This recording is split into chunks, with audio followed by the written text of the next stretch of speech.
E aí pessoal, tudo bem? Aqui é o Rony, professor de Física. Neste vídeo, vamos resolver um exercício relacionado ao estudo da força de resistência do ar. Observe o quadro. Considere um projétil de massa m disparado no instante t0 igual a 0 a partir da origem do nosso sistema de coordenadas com velocidade inicial de intensidade v0 na mesma direção e sentido do eixo x, conforme eu ilustro na figura. A partir daí, o projétil inicia um movimento horizontal e fica submetido apenas à ação da força de resistência do ar, cuja expressão está ilustrada no quadro. Observe que a intensidade da força de resistência do ar é diretamente proporcional ao módulo da velocidade do projétil elevado à primeira potência. Logo, o número de Reynolds para esse movimento é muito menor do que 1, conforme vimos no vídeo anterior. A partir de tais considerações, nós devemos determinar a velocidade instantânea do projétil e a posição que ele ocupa no eixo x em função do tempo t. Para fazer isso, nós devemos recorrer à segunda lei de Newton. A força resultante no projétil é dada pelo produto da massa pela aceleração adquirida.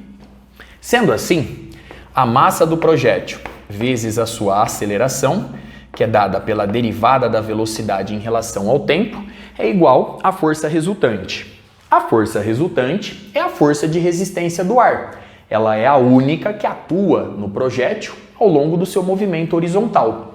E como ela se opõe ao movimento, ela entra nessa expressão com sinal negativo, menos K mv. Observe a expressão obtida. Nós temos pela frente uma equação diferencial separável. Observe o seguinte, eu vou passar V dividindo e dt multiplicando. Vou simplificar a massa e com isso a gente obtém dv sobre v, isso é igual a menos k dt. Essa é a equação separável obtida. Vamos agora integrar dos dois lados. Do lado esquerdo, eu vou integrar de v0, que é justamente a velocidade inicial de lançamento, até uma velocidade v qualquer. E do lado direito, já colocando o sinal de menos fora da integração, eu vou integrar de 0, pois t0 é igual a 0, até t. Muito bem. A integral de 1 sobre v em relação a v nos dá o ln da velocidade v de v0 a v. Muito bem.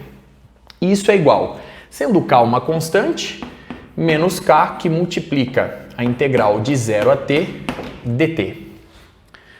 Pelo teorema fundamental do cálculo, do lado esquerdo nós vamos obter o ln de v menos o ln de v0, ou seja, o ln de v sobre v0. Lembre-se que o ln de A menos o ln de B é igual ao ln de A sobre B. Muito bem? V0 é diferente de 0 e isso é igual a menos K vezes a integral de dt é simplesmente t. De 0 a t, pelo teorema fundamental do cálculo, nos dá t menos 0, portanto, menos kt. Sendo assim, V sobre V0 é igual a exponencial de menos kt.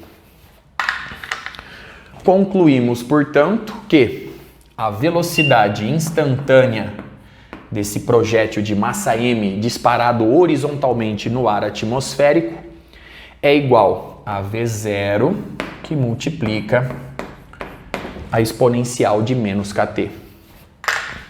Observe, a partir do resultado obtido, que a velocidade do projétil vai diminuindo com o passar do tempo.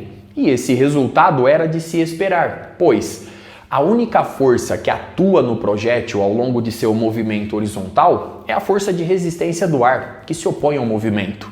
Logo, esse resultado era de se esperar. Muito bem? Vamos agora obter a posição do projétil em função do tempo t. Para fazer isso, eu vou recorrer ao fato de que a derivada da posição em relação ao tempo é igual à velocidade instantânea. Sendo assim, dx é igual a velocidade v em função do tempo t, dt. Logo, dx é igual a v0 vezes a exponencial de menos kt dt. Mais uma vez, vamos integrar dos dois lados da igualdade. Do lado esquerdo, nós vamos de 0, o projétil partiu da origem do nosso sistema de coordenadas, de 0 a x. E do lado direito, nós vamos de 0 a t, pois o projétil foi disparado no instante t0 igual a 0. Muito bem? A integral de dx é simplesmente x. Pelo teorema fundamental do cálculo, de 0 a x, isso nos dá x menos 0 e, portanto, x diretamente. Retirando o v0, que permanece constante, nós vamos obter v0 vezes a integral de 0 a t da exponencial de menos kt dt. Para resolver essa integração, eu vou recorrer à regra da substituição. Eu vou admitir que u é igual a menos kt e, portanto, du é igual a derivada de menos kt em relação ao tempo, que nos dá menos k, vezes dt. Consequentemente, a nossa integral fica da seguinte forma. Eu tenho agora a integral da exponencial de u, e o dt eu vou substituir por du sobre menos k. Então, menos 1 sobre k, e aqui aparece o du. A integral da exponencial de u em relação a u é justamente a exponencial de u. Portanto, menos 1 sobre k vezes a exponencial de u, que é menos kt. Muito bem? Substituindo este resultado na igualdade ao lado, obtemos x é igual a v0 que multiplica.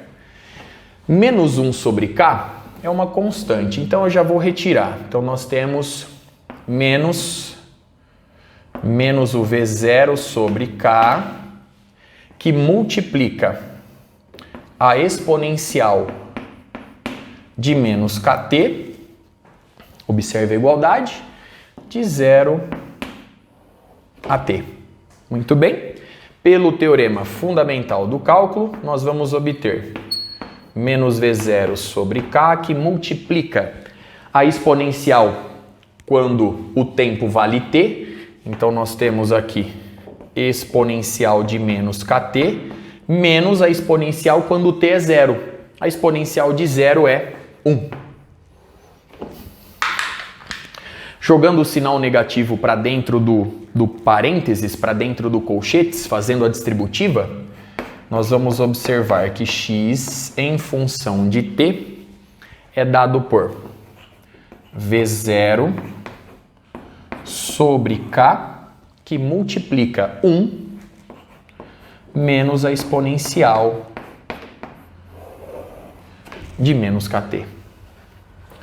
Muito bem.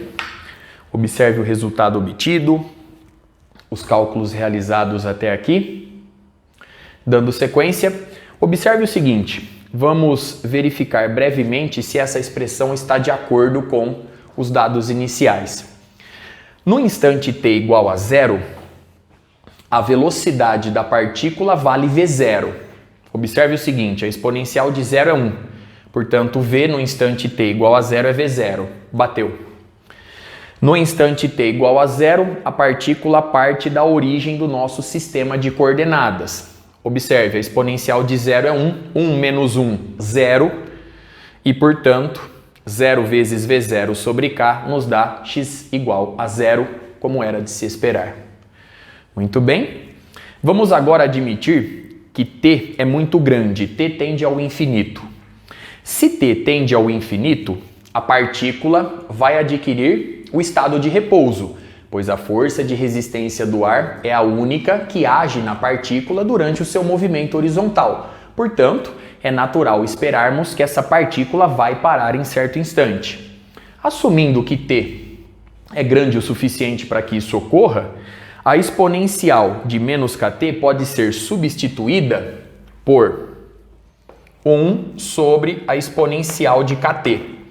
Se o tempo é relativamente grande, a exponencial de um número grande vai para infinito. 1 sobre infinito vai para zero. 0 vezes V0 zera a velocidade final, como era de se esperar. Vamos agora descobrir a posição da partícula no instante em que sua velocidade se anula. Pelo mesmo raciocínio, fazendo t tender a infinito, nós vamos obter aqui 1 sobre a exponencial de kt. Se t tende ao infinito, se t é relativamente grande, a exponencial de um número grande vai para infinito, 1 sobre infinito vai para zero e, portanto, a posição final da partícula, aquela na qual sua velocidade é nula, é igual a V0 sobre k. Muito bem? Com isso, eu encerro este vídeo. Antes de finalizar dessa vez, vamos para mais um cálculo. Me ocorreu o seguinte: eu posso relacionar a velocidade da partícula em função de sua posição. E dá para fazer isso muito facilmente. Vamos observar as duas expressões mais uma vez. Note que eu posso substituir a exponencial de menos kt aqui por v sobre v0.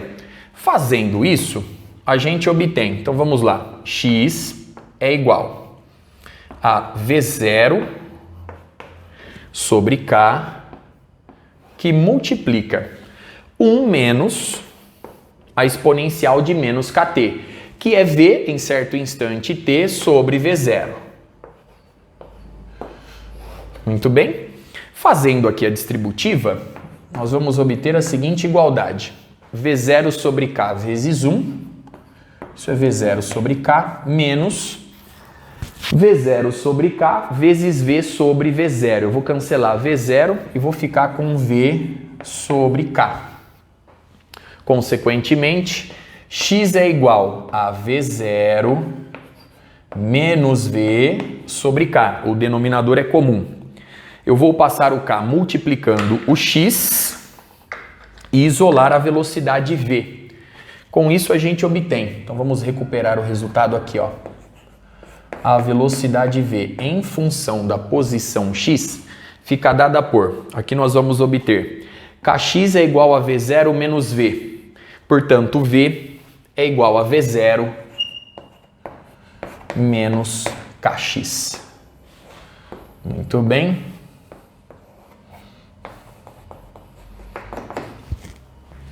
Observe o resultado obtido. E nós podemos ainda verificar mais um fato, né? Então vamos retomar os dois resultados anteriores. Vamos lá. Quando t é suficientemente grande, essa exponencial vai para zero. A posição da partícula é dada por V0 sobre k, posição na qual ela está em repouso. Então vamos verificar se isso de fato ocorre. Se eu trocar x aqui por V0 sobre k, essa multiplicação vai dar V0 e V0 menos V0 nos dá uma velocidade final nula, como era de se esperar. Agora sim, com isso eu encerro este vídeo. Até a próxima.